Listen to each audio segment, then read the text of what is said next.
नमस्कार जी।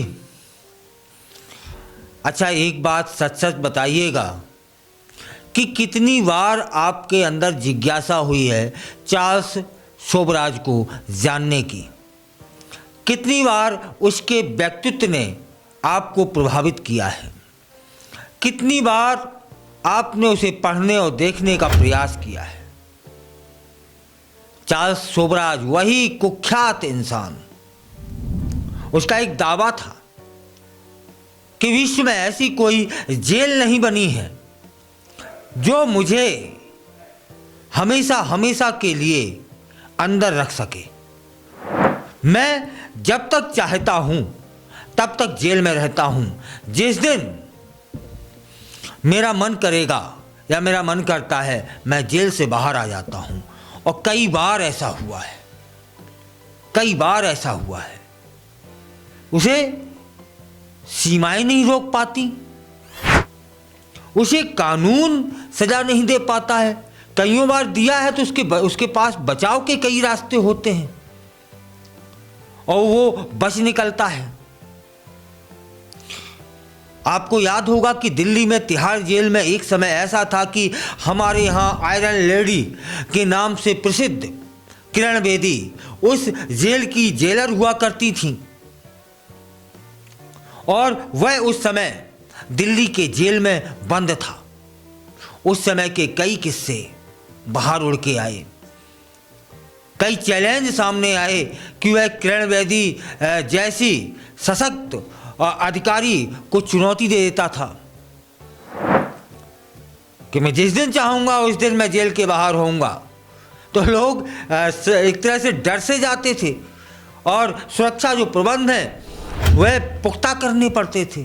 आज उसी चार्ल्स शोबराज के विषय में जानने का प्रयास करते हैं। आखिर इसका स्वभाव कैसा है, आखिर यह इंसान ऐसा बन कैसे गया।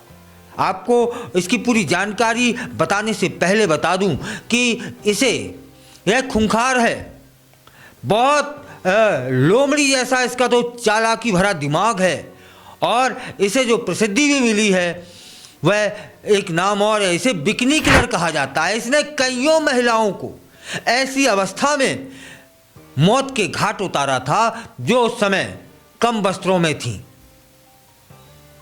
उसी चालाक, उसी क्या कहना चाहिए खूंखार इंसान के विषय में जान लेते हैं कि आखिर क्या वो है बचपन से ही ऐसा था या फिर जवानी में बन गया।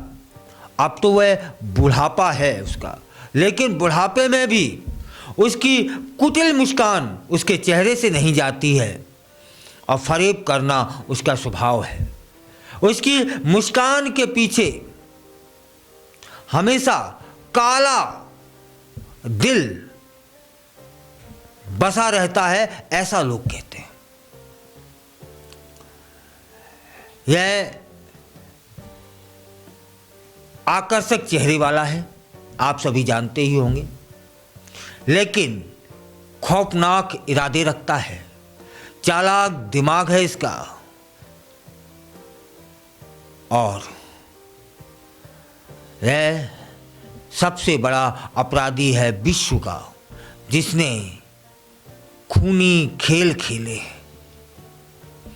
अब जान लेते हैं कि इसका जन्म कब हुआ, कैसे हुआ, फिर इसने अपराध की दुनिया में अपना सफ़र कैसे तय किया। 6 अप्रैल 1944 को वियतनाम के सायगोन में इसका जन्म होता है। इसके पिता भारतीय थे और इसकी माँ वियतनामी थी। बचपन में ही इसके माता और पिताओं में अलगाव हो गया था।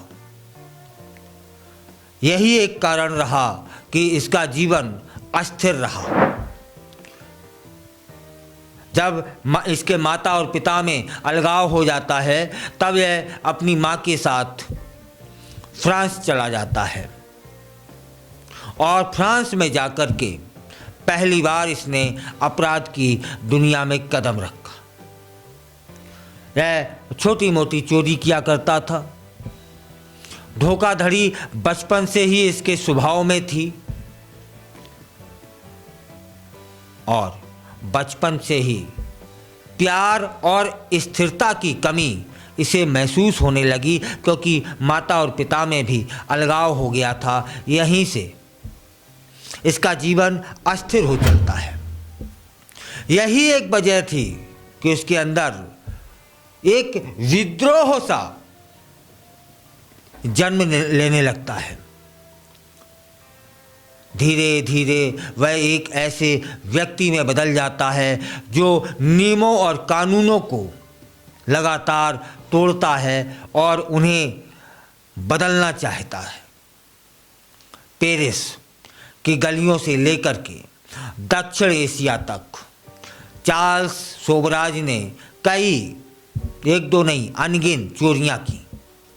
यही चोरियां उसे अपराध की दुनिया में ले गईं। 1960 के दशक की बात है। उसने पहली बार वह जेल जाता है। यहाँ भी उसकी चतुराई दिखती है, चालाकी दिखती है। उसने जेल से भागने के तरीके से सीख लिए थे। वहीं जाकर के उसे एक बात बहुत अच्छी तरह से समझ आती थी कि अगर वह लोगों को अपने प्रभाव में ले सकता है तो वह कभी भी मुश्किल में नहीं फंसेगा, और लोगों को प्रभावित करना उसे बखूबी आता है। यही कुछ कारण थे कि उसने हर जगह अपनी बातों से लोगों को आकर्षित किया और उन्हें फंसा लिया। जेल में रहते हुए वह जो वहाँ सिपाही हुआ करते थे उन्हें प्रभावित कर लेता था, उन्हें अपने फायदे के लिए इस्तेमाल करता था और खुद को हमेशा बचाने की कोशिश करता रहता था। वह सिर्फ उसका अपराध करने का तरीका नहीं था, बल्कि मानसिक खेल था। वह इसे खेल समझने लगा था। वह चाहता था कि हर एक पहलू में उसे जीत हासिल हो। 1970 के दशक में चार्ल्स ने दक्षिण एशिया के थाईलैंड, नेपाल और भारत में क्राइम का बहुत बड़ा जाल सा बिछा दिया था। वह अक्सर जो टूरिस्ट होते थे उन्हें अपनी जाल में फंसा लेता था, उनको ड्रग्स का आदी बना देता था और बेरहमी से उनकी हत्या भी कर देता था। कई मामले ऐसे आए कि समुद्र के किनारे वह शवों को छोड़कर भाग जाता था। अधिकतर पीड़ित कौन मिलता था? महिलाएं होती थीं, क्योंकि वह सुंदर चेहरे वाला था, मृदु भाषा बोलता था, लेकिन इन सब के पीछे जो उसकी चालाक खोपड़ी थी वह महिलाएं नहीं समझ पाती थी। वह अक्सर उन्हें ड्रग्स भी देता और उन्हें नशा देने के बाद उन्हें मार देता। और अक्सर जो महिलाएं उसने मारी थी ना, वे उस समय बिकनी पहने थीं, उनके शरीर के साथ भी। ठीक है ना, मेरा कहना ज़्यादा उचित नहीं लग रहा है मुझे, आप समझ गए होंगे।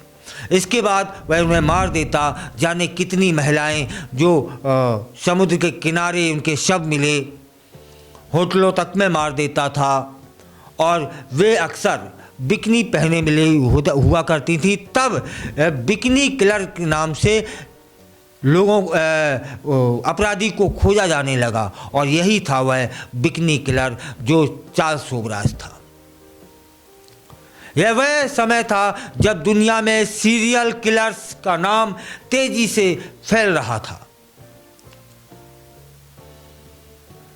वह अकेला मारता नहीं था, बल्कि साइकोलॉजिकल खेल खेलता था।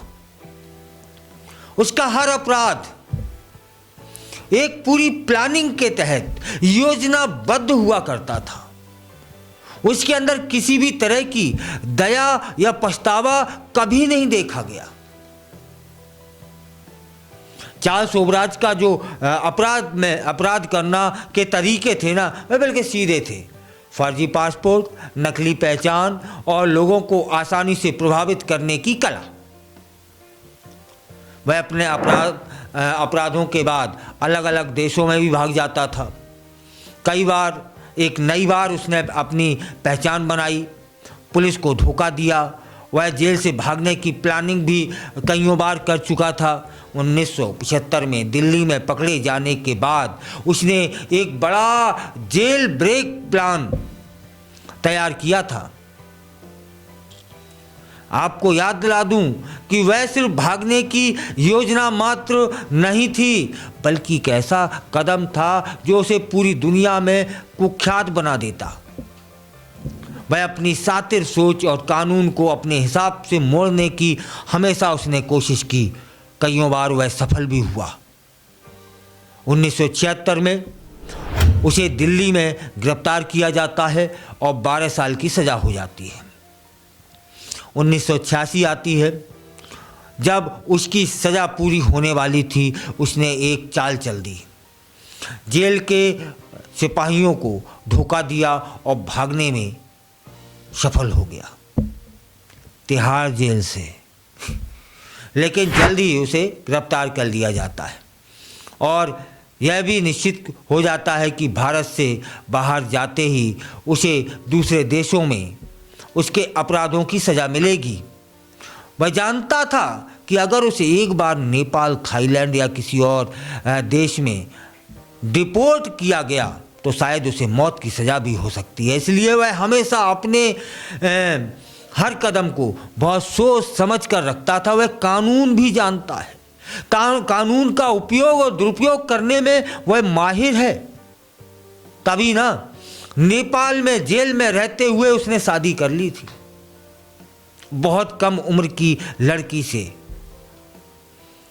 2003 में चार्ल्स ओबराज काठमांडू नेपाल पहुंचता है। वहां 1975 में उसने एक डबल मर्डर किया था। पुलिस को उसके नेपाल आने की जानकारी मिल जाती है और उसे एक होटल से गिरफ्तार कर लिया जाता है। नेपाल की कोर्ट ने उसे उम्र कैद की सज़ा सुना दी और यहीं उसकी ज़िंदगी की आखिरी जेल वह बन गई।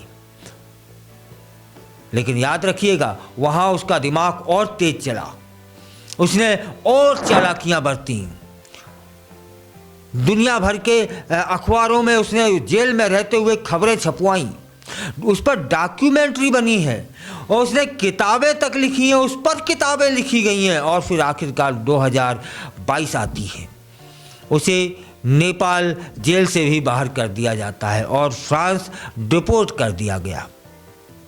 नेपाल में उसने एक कम उम्र की महिला वकील से शादी की और बच के निकला। इतना चालाक है वह, उसको कई देश अपने जेलों में तक ज़्यादा दिनों तक नहीं रख पाते हैं। वह कानून भी जानता है, कानून का दुरुपयोग भी जानता है, उपयोग भी जानता है।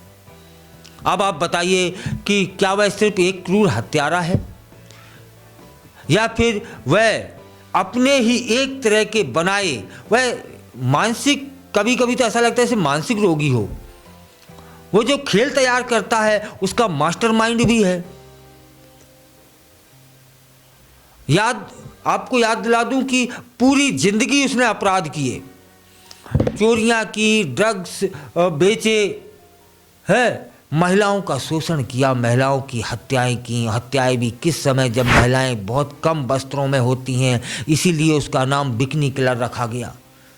शोषण करता, फिर मार देता, एक नहीं, दो नहीं, अनगिन महिलाओं को। और वे इन सारे अपराधों को एक कला मानता है। ताज्जुब तो ये है, और सबसे बड़ी ताज्जुब ये है कि उसको सजाए मौत नहीं हुई आज तक। और अपराध भी छोटे मोटे नहीं, वो लोगों के जीवन से खेल जाता है, वो बचना जानता है, वो मुस्कुराता है। याद रखिएगा, जितने दुनिया में अपराधी हुए हैं बड़े स्तर के, किसी का यहाँ नाम लेना उचित नहीं है, उन सारे अपराधियों में इस जैसा चालाकी भरा दिमाग नहीं है। वे अपराध करते थे, पकड़े जाते थे तो फंस जाते थे। यह अपराध करता है, पकड़ा जाता है, बच जाता है। शायद यही कुछ कारण है कि उसे सिर्फ एक किलर नहीं बल्कि क्रिमिनल मास्टरमाइंड भी कहा जाता है। अभी आपको याद दिला दूं कि चार्ल्स सोबराज आजाद हो चुका है, लेकिन क्या अपराध को की दुनिया से आजाद हुआ है, यह निश्चित नहीं है। आज भी लोगों के जहन में घूमती रहती हैं उसकी अपराधी प्रवृत्तियां और अपराध करने के तरीके। वह एक ऐसा है जो इंसान के अंदर कितनी खतरनाक मानसिकता छुपी होती है, इसका सबसे बड़ा उदाहरण चार्ल्स सोबराज है। वह अपनी खुशी के लिए दूसरों को दुख में डालता रहा ताउम्र और मुस्कुराता रहा, और उसकी जो मुस्कुराहट है ना साहब, वो कुटिल है। क्या अपराधी पैदा होते हैं?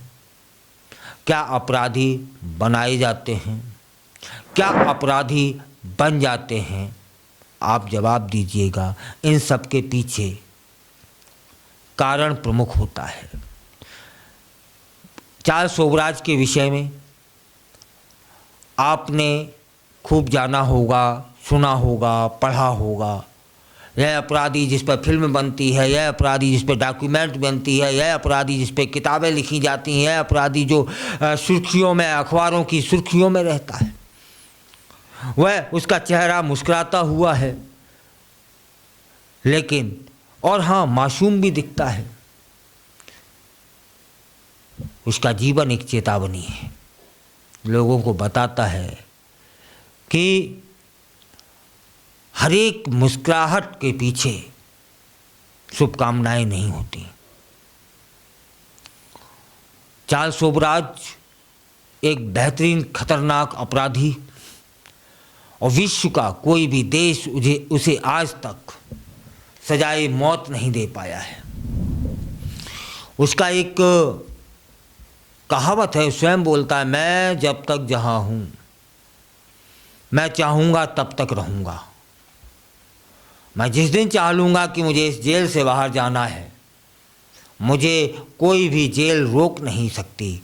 और वास्तव में ऐसा ही हुआ, ऐसा ही दिखा।